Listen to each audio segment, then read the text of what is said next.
Hello, my sexy and beautiful people of the internet. My name is Diego, also known as the Chilean Retro Gamer, and welcome back to the Roulette of Sadness here on Chilean Retro Gamer 4 with the first game of tournament number 3. So, welcome to... Thank you, Mr. Announcer. Yeah, I'm playing some Tough Turf by Sunsoft and Sega, a game from 1989. As you can see, it's basically a beat 'em up. No big mystery about this.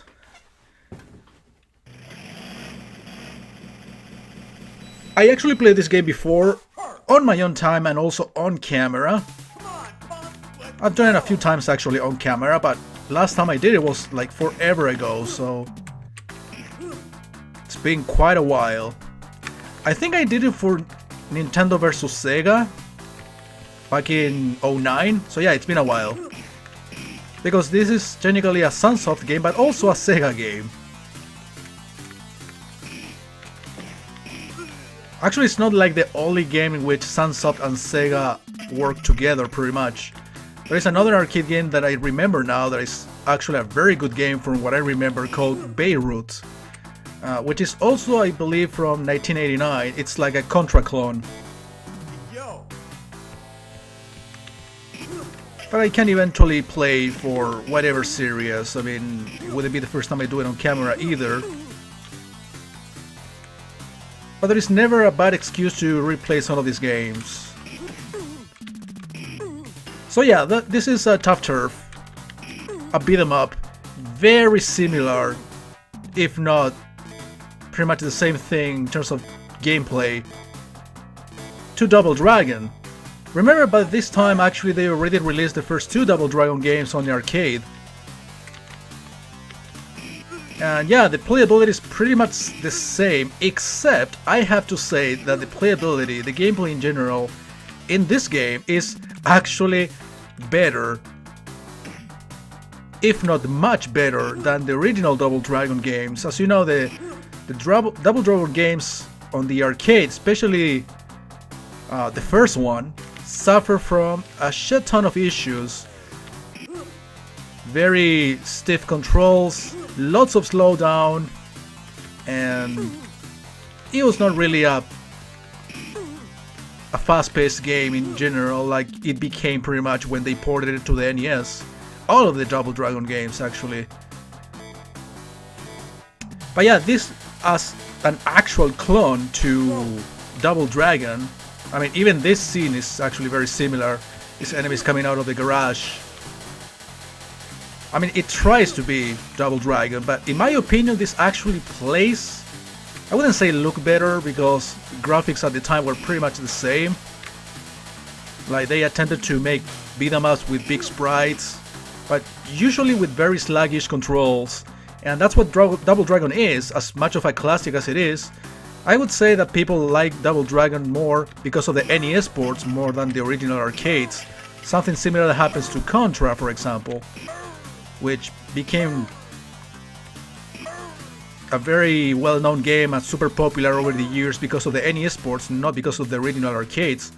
Basically because the playability wasn't the best, even if they graphically it's superior, because of course these are based on hardware rather than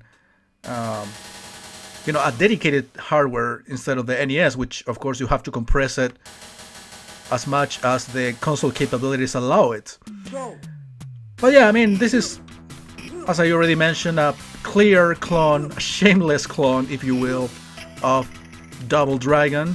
I would say especially the first Double Dragon. Again, even if at this time in '89 they already released the two of them, and probably they were already working on the third one that came out in 1990. But not only because it looks similar to Double Dragon, but also because of the controls, as I mentioned before. There is one button for punching and another one for kicking, just like in Double Dragon. There isn't a jump button in this game as far as I know, but if you press the two buttons together, punch and kick, the character crouches for a second, which is, I think, either a way of dodging attacks from enemies. I think you can actually jump. Oh, there is a third button. My bad. I am so sorry, guys. I didn't even test a third button. And yeah, it exists. As opposed to Double Dragon, actually, you need to press jump and kick at the same time in order to perform a jump. But in this case, there is a dedicated third button for jumping. So yeah, if you press kick and punch together, you basically are allowed to crouch for a second. Again, it could be some sort of dodging thing, but I really doubt it. I think it's basically the way that you have to pick up the pipes that are lying on the floor. Basically, that's the only way for you to pick them up. You don't have to press the attack button in order to pick it up. You need to press the two buttons in order to pick it up, like I just did. Even though the crates didn't or cover that one little animation, but that's basically what I did, crouching. And yeah, this game is actually very difficult if you don't have the pipe or something to attack with different from your fists. Okay, I'm not able to pick that up for some reason. But it's very difficult to deal with a single enemy, even just by punching and kicking. So let's see if I can actually manage to pick this up. There you go.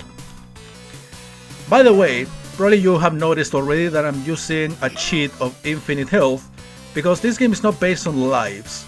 So basically, if I run out of health, it's a game over, and yeah, you can continue. There is a continuation feature in this game. However, this suffers from the late 80s arcade Konami problem. What is that problem? Limited continues no matter how credits you feed into the machine. So I think you have up to 3 or 4 continues. I saw actually someone live streaming this not very long ago. Actually, I was already planning to do this game for the roulette, and I happened to come up with, or basically come across that live stream, and I watched it entirely, and that guy pretty much died at the final boss because he ran out of continues. No matter how much he credit fed onto, you know, the machine through emulation, of course. I'm playing this on MAME. I'd rather have the pipe. It seems like the pipe got better range, even though all of these fuckers do have their own range weapons.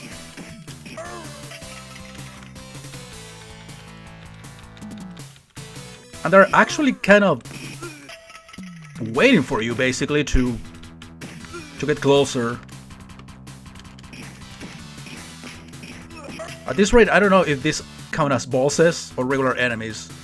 Yeah, I beat the level without being able to pick up a weapon, which makes me very sad in the pants.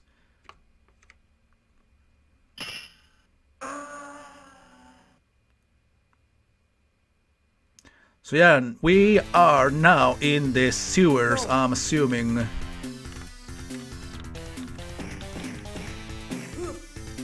Enemies with pipes will be a common thing, which is actually something that I thank the game for, because that would allow me to pick this up.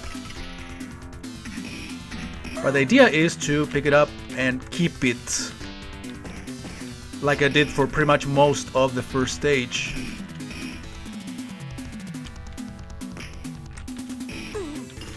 Much better.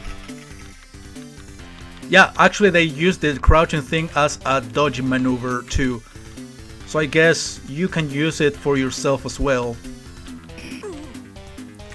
But yeah, that's the initial intention for that crouching, as I was expecting at first actually. The thing is, if there is something that I never like to do in beat 'em ups, which is something that became actually very common in more modern beat 'em ups, is to fucking dodge. And as every other beat 'em up out there, pretty much, this suffers from the typical problem of being surrounded by enemies and not being able to do anything about it.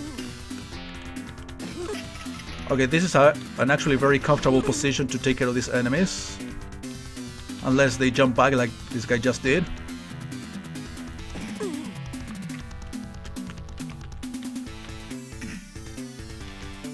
He's not going down.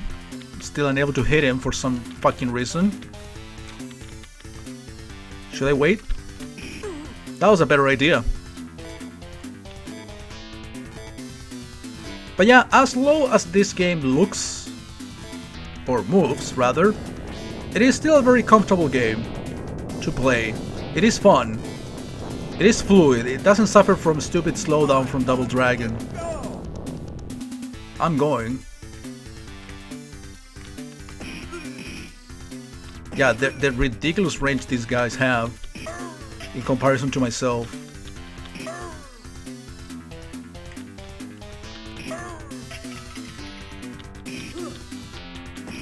And that seems to be like the end of the level, so I guess I will be finishing this as I take care of these remaining enemies. It seems like they're like throwing the bat at me, but no, it's basically how ridiculous the range is. And I shouldn't let them pick these things up.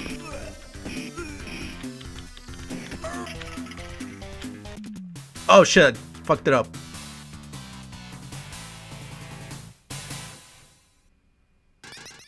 Oh yeah, nice, it registered me picking that up. Just in time. Alright guys, I'm gonna stop this episode here. I wanna thank you for watching. And I'll see you in the next episode.